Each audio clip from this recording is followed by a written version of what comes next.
다들 블랙박스 컨텐츠 한 번쯤은 보셨죠? 끼어들었다고 차를 세우고 욕설을 퍼붓거나 심하면 차에서 내려 싸움까지 번지는 장면들. 그런 영상엔 항상 이런 댓글이 달립니다. 요즘 사람들 진짜 무섭다.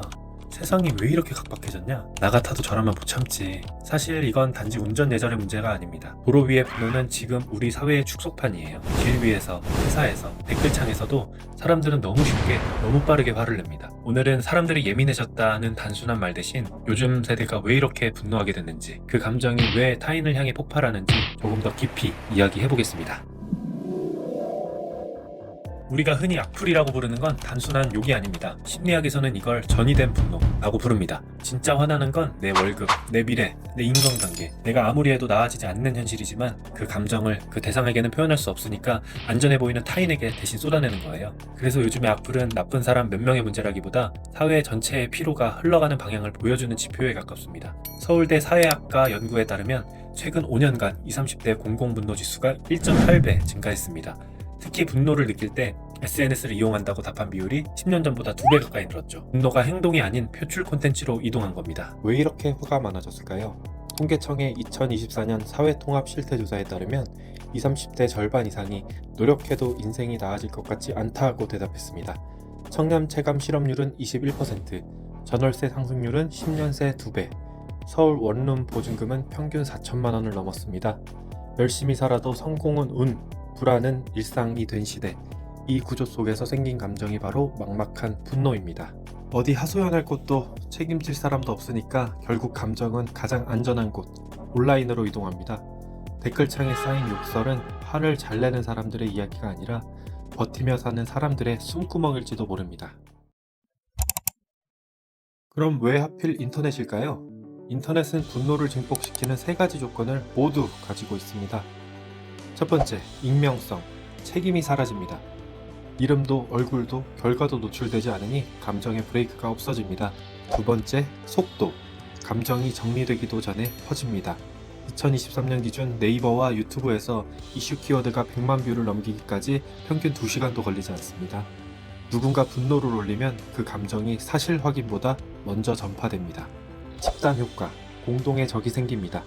댓글창엔 나도 저 사람 싫었어 라는 말이 이어지고 결국 같이 욕하는 사람들이 더 안전하게 느껴지는 구조가 만들어집니다. 이건 마치 정의라는 이름의 폭력 구조죠. 누군가를 지적하는 건 나쁜 게 아니지만 그게 공격의 놀이가 되는 순간 우리는 정의가 아니라 혐오를 생산하게 됩니다. 요즘 악플은 거의 항상 정의감을 동반합니다. 공인이면 욕먹을 각오해야지. 내가 대신 혼내주는 거야. 처음엔 순수한 분노일 수 있습니다. 하지만 시간이 지나면 그 안에 조롱, 비하, 인신공격이 섞이기 시작합니다. 이건 단순한 욕설이 아니라 정의의 탈을 쓴 공격 본능이에요. 심리학자 리처드 스미스는 이런 현상을 도덕적 분노의 자기중독이라고 불렀습니다. 즉, 타인을 비난할 때 뇌에서 도파민이 분비돼 쾌감을 느끼는 구조. 정의를 실현한다고 믿으면서 사실은 자기 확신과 쾌감을 얻는 행위인 거죠. 그래서 이들은 멈추지 못합니다. 나는 틀린 말 한 게 아니야. 나는 정의로운 분노를 표출했을 뿐이야. 그 확신이 오히려 더 큰 폭력을 낳습니다. 이제 그 분노는 연예인이나 정치인만이 아니라 서로에게 향합니다. 조금만 다른 의견을 말해도 꼰대, 한남, 김치녀, 요즘 애들 같은 라벨이 붙습니다. 사람들은 상대를 이해하기보다 얼마나 날카롭게 베어버릴 수 있는지를 경쟁하듯 보여주죠. 이걸 사회학자들은 공감 피로사회라 부릅니다. 너무 많은 타인의 고통을 보고 듣고 평가하다 보니 공감할 에너지가 고갈된 사회, 타인의 상처에 무감해지고 오히려 비난할 때만 생기를 얻는 역설적인 상태. 결국 우리는 분노와 조롱이 조회수의 언어가 된 시대에 살고 있습니다. 그리고 그 컨텐츠를 소비하며 서로를 천천히 달아 없애고 있죠. 그렇다면 우리는 이 분노를 어떻게 다뤄야 할까요? 분노를 없애려 하면 더 커집니다. 대신 다루는 힘을 길러야 합니다. 미국 하버드 의대의 연구에 따르면 분노를 느꼈을 때 3초간 멈춤을 실천한 그룹이 공격적 행동을 70% 이상 줄였다고 합니다. 감정을 멈추는 습관이 결국 자제력을 만든 거죠. 또한 내가 지금 화내는 이유가 진짜 그 대상 때문인가? 이 질문 하나만으로도 감정의 방향을 바꿀 수 있습니다. 분노는 사라지지 않습니다. 다만 어디로 흘러보내느냐에 따라 누군가를 다치게 할 수도 나를 단단하게 할 수도 있습니다. 자, 정리해 볼게요. 요즘 세대의 분노는 인성이 나빠져서가 아닙니다.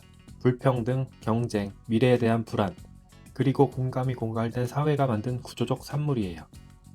그래서 댓글창에 남은 한 줄의 욕보다 그 이면에 쌓인 지쳐있는 마음들을 봐야 합니다. 물론 악플은 정당화될 수 없습니다.